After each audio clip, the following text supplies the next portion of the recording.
कहेंगे कि चाय से शुरू हुई थी सरकार और गाय पे अटक गई और विकास की मौसी 10 साल में रास्ते में भटक गई। ये बोलते हैं कि गाय हमारी माता है, पर माँ की रक्षा करना इन्हें नहीं आता है। इस देश के लोगों का यही है किस्सा कि जिसको जिताया वो राजा की तरह जाएगा और जिन्होंने जिताया वो फकीर की तरह। सर, ये बहुत गौरक्षा की भी बातें करते हैं। आम आदमी के दूध, छाछ, लस्सी, दही, पनीर पर 5% की जीएसटी, क्रीम, कंडेंस्ड मिल्क, मक्खन, घी पर 12% की जीएसटी और अमीरों के हीरो पर सिर्फ 1.5% की जीएसटी। सरकार उनको रिलीफ नहीं देती है जो विदेश में जाके मिल्क शेक और लाते की चुस्कियां लगाते हैं। ये सरकार उनको रिलीफ नहीं देती जो आम आदमी 2 पैकेट दूध खरीदने से पहले 10 बार सोचता है। सर, बचपन से हम सुनते आए थे कि संडे हो या मंडे रोज खाओ अंडे।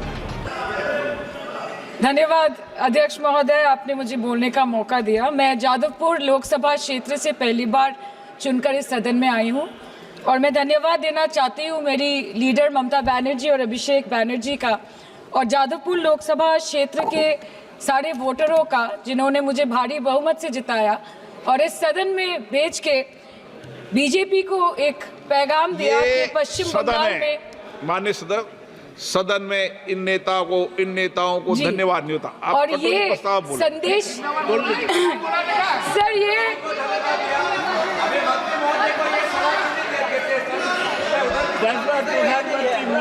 Sir okay sir, no problem sir. Sir मैं धन्यवाद देना चाहती हूँ जादवपुर लोकसभा क्षेत्र के लोगों का जिन्होंने मुझे भारी बहुमत से यहाँ पे जिता के भेजा और ये पैगाम दिया कि पश्चिम बंगाल में नफरत की रणनीति और धोखेबाजी की राजनीति नहीं चलेगी। अध्यक्ष महोदय, मैं उम्मीद करूंगी कि आज आप मुझे पूरा बोलने का मौका दें क्योंकि हाल ही में हुए नीति आयोग की जो मीटिंग हुई थी वहां पे हमारी माननीय मुख्यमंत्री जो देश की एकमात्र महिला मुख्यमंत्री भी है, उनका माइक बीच राह में ऑफ कर दिया गया था। वो बंगाल के अरे अभी तो शुरुआत है, ये तो ट्रेलर है, पिक्चर बाकी है।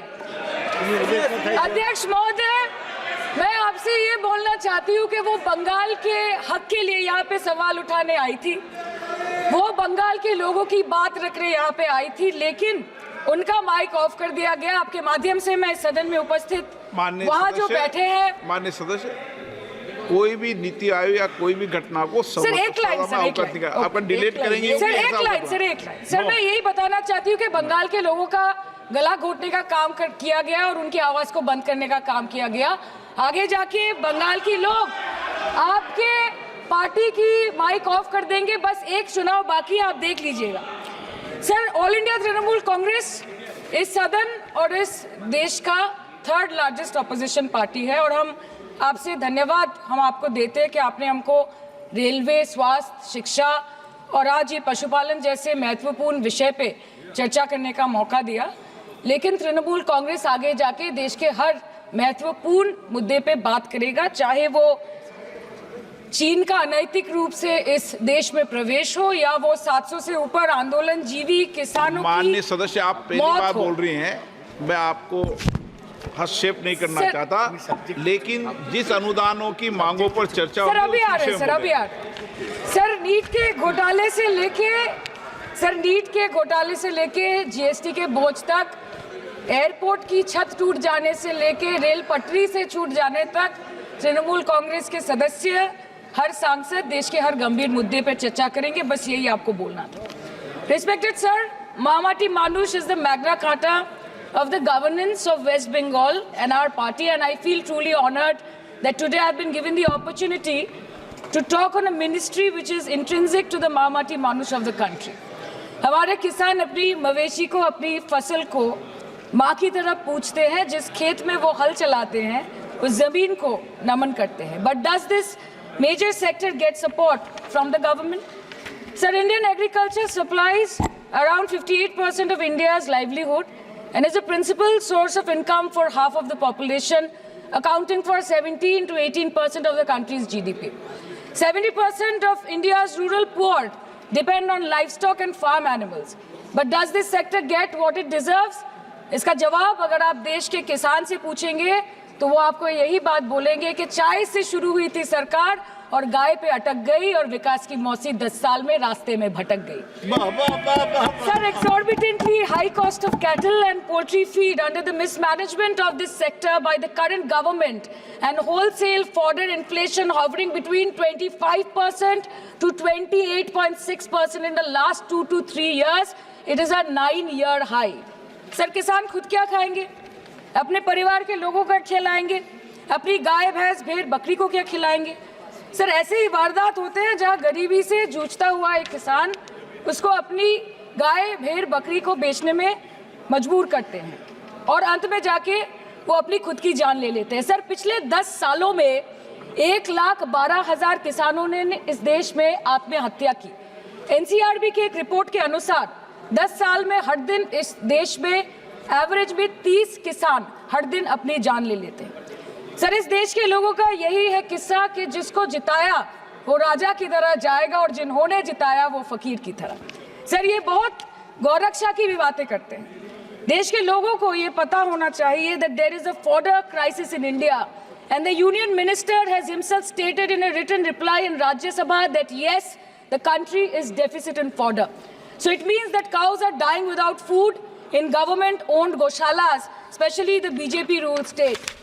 74,000 cattle had died at Panjrapols in Sundarnagar and Banaskantha district of Gujarat in the last 3 years. 200 cows were found dead in Madhya Pradesh's Shivpuri district. 173 cows allegedly died in a week in Chhattisgarh. And 74,016 cows had died in Hingonia Gaushala in Jaipur during the previous BJP government in Rajasthan.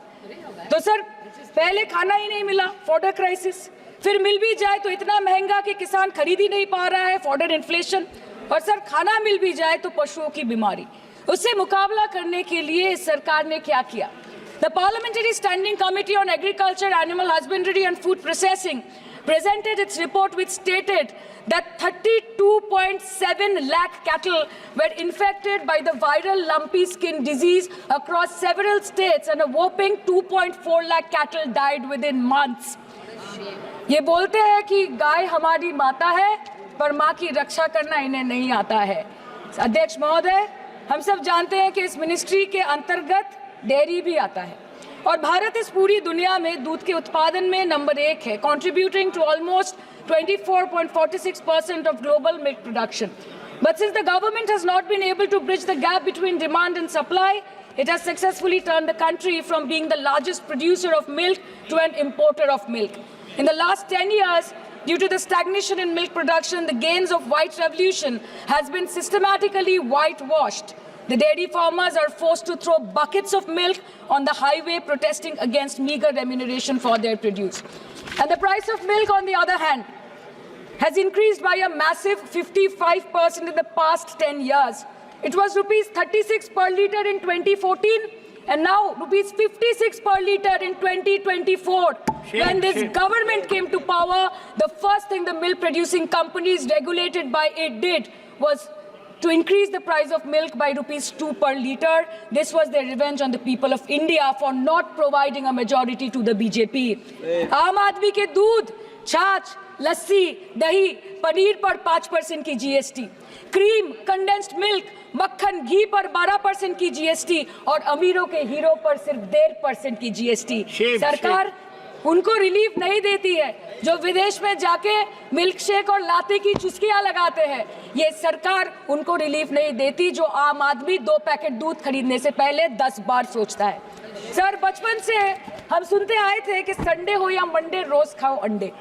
India rank 2nd in egg production in the world और अंडे का फंडा यही है sir कि भारत के बच्चों के किस्मत में महीने में एक अंडा नहीं मिलता। मिड डे मील के चलते हफ्ते में अगर एक आध अंडा मिल भी रहा था तो कहीं धर्म के नाम पे तो कहीं महंगाई के चलते उसे बंद करने की मांग उठ रही है। Sir, more than 50% children under the age of 5 suffer from chronic malnutrition in the country and roughly 17% children are underweight, and yet most BJP ruled states do not serve eggs in mid-day meal scheme. This is the example of Poshan Kal in India. Sir, अंत पे आते हैं मच्छी पे। आप लोगों को ज्यादा पसंद नहीं पर हम क्या करें, हम तो माछे भाते बंगाली है। हमको तो बोलना ही पड़ेगा. And not to forget that 2.8 crore fisher folk are employed directly in catching fish in the country, and millions are employed in the value chain of selling fish and aquaculture. India stands third in the world in the terms of fish production, contributing to 8% of global fish production, and ranks second in aquaculture production. The PM talks about blue revolution, but this government has allocated only 0.045% funds out of the total budget for the flagship scheme, Pradhan Mantri Matsya Sampad Yojana. Even after this meager allocation, they did not utilize 39% of the funds, and in 23-24, they did not utilize 24% of the funds allocated. और sir, भले ही सरकार को मणिपुर शब्द से allergy हो, but the fact remains that 1.5 years of lack of governance in the state has led to endangering of the fish species in India's largest freshwater body in Manipur, the Loktak Lake. So the government has to generate employment opportunities, investment in areas such as exports, post-harvest processing, and import substitution. It has to deal with adversities like overfishing, depleting of fish stocks, pollution, disease outbreak, destruction of habitat, and climate change. So my own parliamentary constituency has assembly constituencies like Baruipur, Shonarpur, Bhangor, which are heavily dependent on these sectors for livelihood. Main crops grown are wheat, rice, vegetable, fruit, oilseed, pulses, cotton and jute, and animal husbandry is practiced mostly by women in the self-help groups in the South Chobbish Pargona. They rear a wide range of domestic animals, including cattle, poultry, goat, particularly the black Bengal goat and the Pekin duck.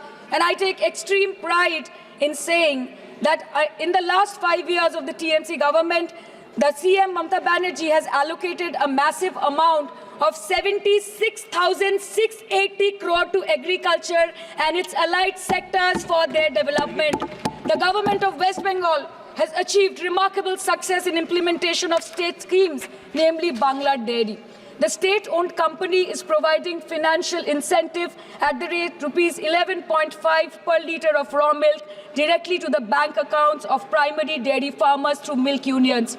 Bangla Dairy procured 3.55 crore kg milk in 2023, for which rupees 109 crore was paid to dairy farmers through direct benefit transfer. 47,900 fresh Kisan cards have been issued in the last 3 years for animal husbandry.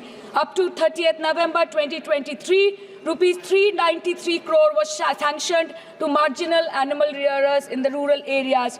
Bangla Shosho Bima scheme, a fully state-funded scheme for crop insurance. Total 1.28 crore farmers were enrolled under the scheme during 23-24. 70 lakh farmers got claim settlement worth rupees 247 crore.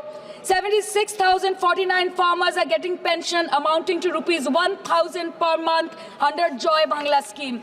Super Bangla scheme was introduced in 2014 for ensuring remunerative prices for agricultural produce, integrating about 80,000 farmers and procuring about 100 metric tons of perishables daily. The annual turnover of this project is now rupees 106 crore. 77 new stores have been opened in financial year 23-24. 186 Krisak Bazars sub-market yards are running successfully, providing excellent marketing infrastructure for aggregation and ease of marketing. And to be mentioned that West Bengal is one of the largest cold storage capacities in the country at more than 87 lakh metric ton with 620 cold storages. New investment of rupees 239 crore is upcoming in this sector this year with an employment opportunity for nearly 20,000 people. अरे उधर वाले बता इसमें बुरा क्या है, हवा के चार झोंके अगर इधर से भी गुजर जाए तो. Now coming to the demands of pending funds from the Government of India to West Bengal on animal husbandry and welfare.